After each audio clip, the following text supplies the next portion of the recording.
क्या मौका मिलेगा सीटेट अपियरिंग को? सबसे बड़ा सवाल यही है। देखिए, सबसे पहले आपको, आपके चैनल को बहुत बहुत धन्यवाद कि जिस बखूबी से आपने शिक्षक बहाली के मुद्दे को उठाया है और लगातार उठा रहे हैं, इसके लिए आपको हम एक बार तहे दिल से शुक्रिया अदा करते हैं। और रही बात कि आपने कहा ना कि क्या होगा, तो बिहार के छात्र हो गए हैं जुल्हा के गदहा, न घर के रहेंगे न घाट के रहेंगे। और जिस प्रकार से बहाली प्रक्रिया जो है ना, आप राजधानी एक्सप्रेस की तरह चला रहे हैं, बुलेट ट्रेन की तरह चला रहे हैं अतुल प्रसाद जी, पहली बहाली की बात आप क्यों नहीं कर रहे हैं?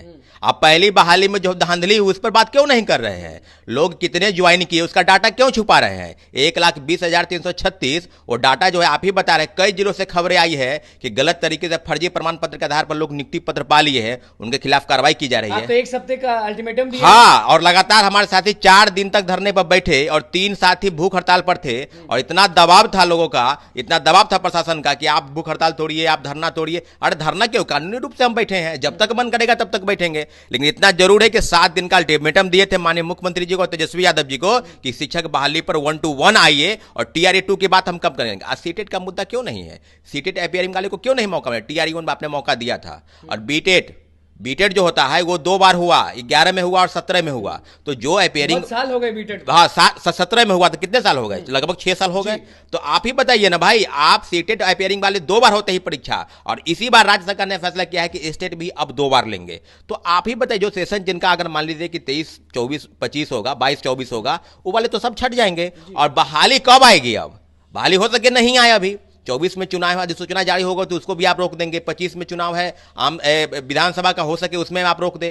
तो बहाली की प्रक्रिया अगर शुरू है तो सीटेट अपियरिंग वाले को मौका मिलना चाहिए। और नियोजित वाले का क्या कहिएगा? उनका तो स्थिति सांप छुछुंदर वाला हाल हो गया है, न खाया हाल हो गया, सांप छुछुंदर वाला हाल। कौन है सांप, कौन है छुछुंदर? सांप है यही लोग, सरकार में बैठे हुए लोग। ये लोग छुछुंदर हैं, सोचते हैं कि निगल लेते हैं, फिर मन करता है कि नहीं उगिल लेते हैं, निगल लेते हैं, उगिल लेते हैं। तो ये लोग जो है ना 20 इतना दिए हैं, जहर इतना दे दिए हैं, और दवा मिल नहीं रहा कि आखिर दवा कहाँ जाए। तो अभी तो फिर से भरने लगे नियोजित शिक्षक जो हैं, वो फिर से फॉर्म भरने लगे टीआरई 2.0 का। अब क्या होगा? तो आखिर कंफ्यूजन में तो खुद सरकार है ना। अधिसूचना आप तरफ जारी किए कि बिहार राज्य अध्यापक शिक्षक नियमावली, इसके तहत 3 बार अपियर हुई और पास कर जाइएगा तो राजकर्मी का दर्जा, आप फेल कर जाइएगा तो जो नौकरी में है वो नौकरी छीन लेंगे।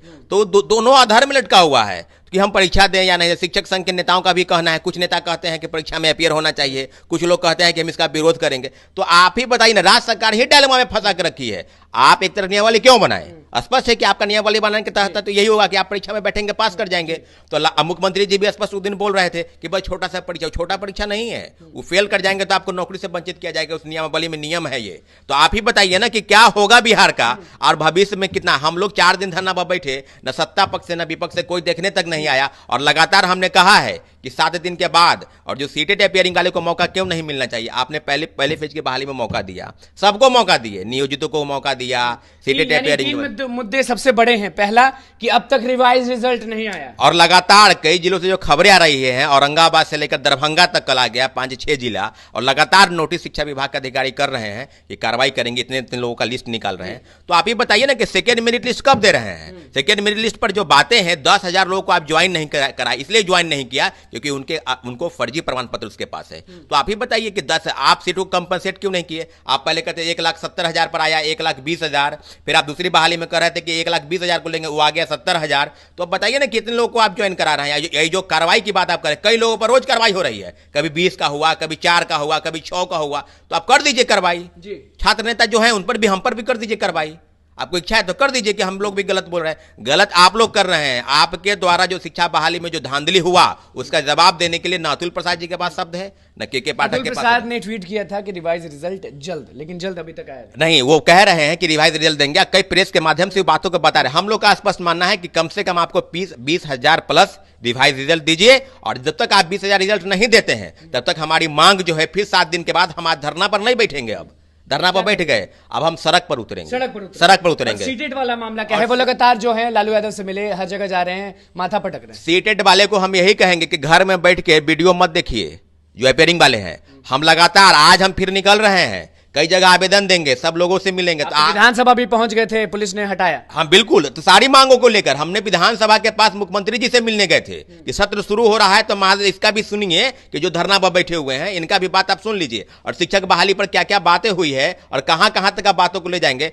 निश्चित रूप से बिहार के छात्रों के साथ धोखा हुआ है। डोमिसाइल नीति को पुनः लागू कीजिए आप, क्योंकि अगर डोमिसाइल नीति लागू नहीं होगा तो बिहार के लोगों को नौकरी नहीं मिलेगी, ये स्पष्ट। ये नियोजित शिक्षक कौन सा परीक्षा चाहिए? नीतीश कुमार जो बोल रहे हैं वो परीक्षा, या टीआरई 2.0 में जो जंप कर गए हैं वही परीक्षा? देखिए, एक बात है कि टीआरई 2.0 में जो परीक्षा में बैठेंगे, अगर आप पास करते हैं तो राजकर्मी का दर्जा, लेकिन मुख्यमंत्री जी तो कह ही रहे कि उनके लिए अलग से नियमावली आई है, तो फिर आप ही बताइए ना भाई। नियोजित शिक्षक वाले खुद कंफ्यूजन में है कि क्या करें, हम बैठे हैं तो राजकर्मी का दर्जा पास करेंगे या वो परीक्षा देंगे डिपार्टमेंटल। तो 4 लाख नियोजित शिक्षक हैं लगभग, तो उनके भविष्य के साथ खुद राज्य सरकार खिलवाड़ कर रही है। कई लाठी हम लोग खा रहे हैं छठे चरण से।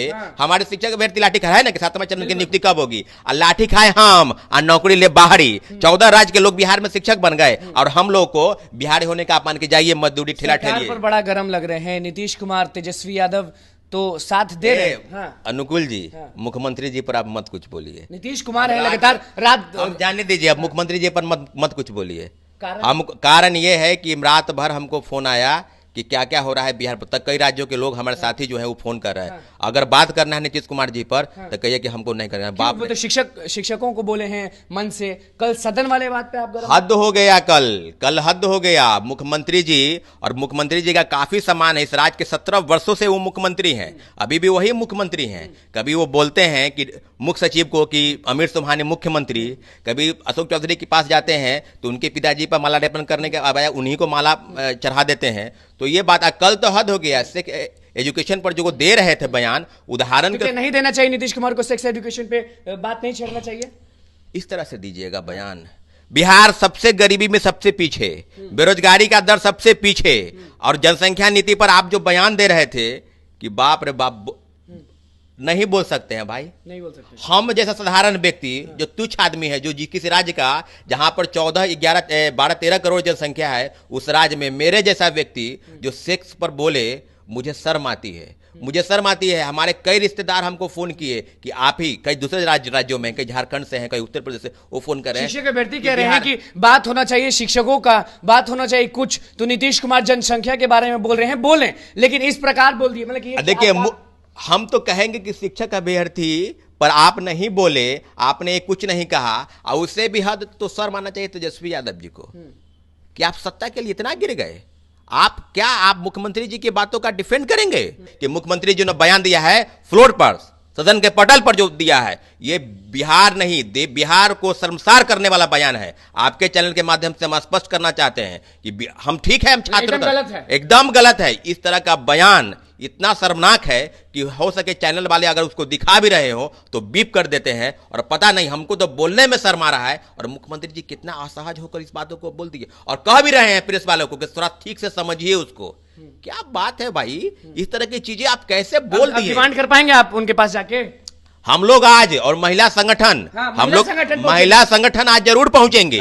इसलिए पहुंचेंगे क्योंकि जो चीज आप कह रहे हैं उस चीज पर क्या लोगों को नहीं पढ़ाया जाता है? क्या लोगों को समझ में ये नहीं है कि सेक्स एजुकेशन क्या होता है? सब लोगों को 6th क्लास 7th क्लास से ही शुरू होता है, और तमाम क्लासेस बायोलॉजी क्लास में इस तरह की पढ़ाई जाती है। लोगों को समझ में है। क्या बच्चे शादी करते हैं तो माँ बाप को पता नहीं है कि क्या होता है, बच्चे कैसा पैदा होता है, बच्चा को सबको पता है। तो आप ये क्या बताना चाह रहे हैं? बोले तो गलत किए नहीं, हाँ बिल्कुल गलत किए, इसलिए गलत किए कि अंदाज गलत था, क्योंकि जो शब्द का मर्यादा था वो मर्यादा को लांघ गए। इस तरह से चीजें नहीं होती है, शब्दों के मर्यादा को आप पार करें। और क्या क्या शब्द का इस्तेमाल किया, कौन कौन सा डिक्शनरी में शब्दावली वो लेकर आए हैं, बाप रे हद हो गया। हमको तो क्या बोले, आप जो प्रश्न कर रहे हैं हमको तो जवाब नहीं देना है। अगर खुल के अगर किसी अन्य डिबेट में जवाब देना होगा तो हम तो जवाब नहीं दे पाएंगे, हम उठ के हम डिबेट छोड़ देंगे। इसलिए छोड़ देंगे क्योंकि मुख्यमंत्री जी आप बोल सकते हैं, लेकिन हमसे इस तरह का चीज बिल्कुल मत बोलवाइए। ये बताइए कि नीतीश कुमार के यहाँ आप गए थे विधानसभा के बाहर, आपको भगाया गया, लेकिन अब लग नहीं रहा है कि आप नीतीश कुमार के पास जाएंगे। देखिए, हम इसलिए जाएंगे, आपको बता रहे हैं, इसलिए हम मुख्यमंत्री जी के पास अभी सचिवालय के पास जाएंगे, जो वहां पर शिक्षा विभाग है, वहां पर आवेदन देंगे, क्योंकि मेरे साथी लोग आ रहे हैं।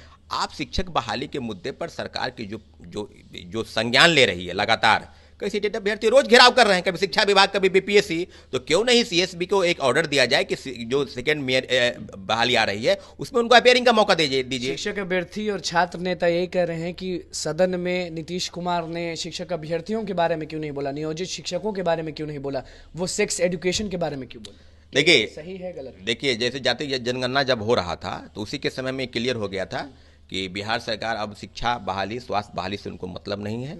अब जो मतलब है वो जनसंख्या के आधार पर जितनी हिस्सेदारी, जिसकी भागीदारी, यही होगी। और इस पर आरक्षण की बात जरूर होगी, क्योंकि सड़क पर उतरेंगे। हाँ, उतरेंगे हम लोग शिक्षक बहाली के नाम पर, और जो शिक्षक विद्यार्थियों के साथ गलत हुआ है इसके लिए हम लोग ने 7 दिन का अल्टीमेटम दिया है उनको। कुछ दिन तो निकल गए। हाँ, कल पर 2 दिन निकल गए। हम लोग 7 दिन के बाद, यानी समाप्त दिवाली के बाद हम लोग सड़क पर उतरेंगे। सारी तैयारी हम लोग कर रहे हैं। हाँ, बिल्कुल नाराज, इसलिए नाराज है क्योंकि शिक्षक बहाली पर आप कुछ बोल नहीं रहे हैं। आपने कहा कि हम बहाली के लिए पहले 1,20,000, फिर आ गया 70,000, और सीट कहाँ गया? वो 50,000 सीट कहाँ गया? कंपनसेट करते इसमें। चलिए देखिए, छात्र नेता सौरभ हमारे साथ मौजूद थे और इनको लगातार कॉल आ रहा है और सारे शिक्षक अभ्यर्थी यही बोल रहे हैं कि सदन में नीतीश कुमार को शिक्षक अभ्यर्थियों के बारे में बोलना चाहिए, नियोजित शिक्षकों के बारे में बोलना चाहिए, टीआरई 2.0 के बारे में बोलना चाहिए, सीटों के बारे में बोलना चाहिए, धांधली के बारे में बोलना चाहिए। लेकिन नीतीश कुमार सेक्स एजुकेशन के बारे में बात करते हैं और बात छिड़ ही गई। जब हमने बात छेड़ा कि नीतीश कुमार तेजस्वी यादव से कितना उम्मीद है तो गुस्सा गए, गर्मा गए छात्र नेता सौरभ।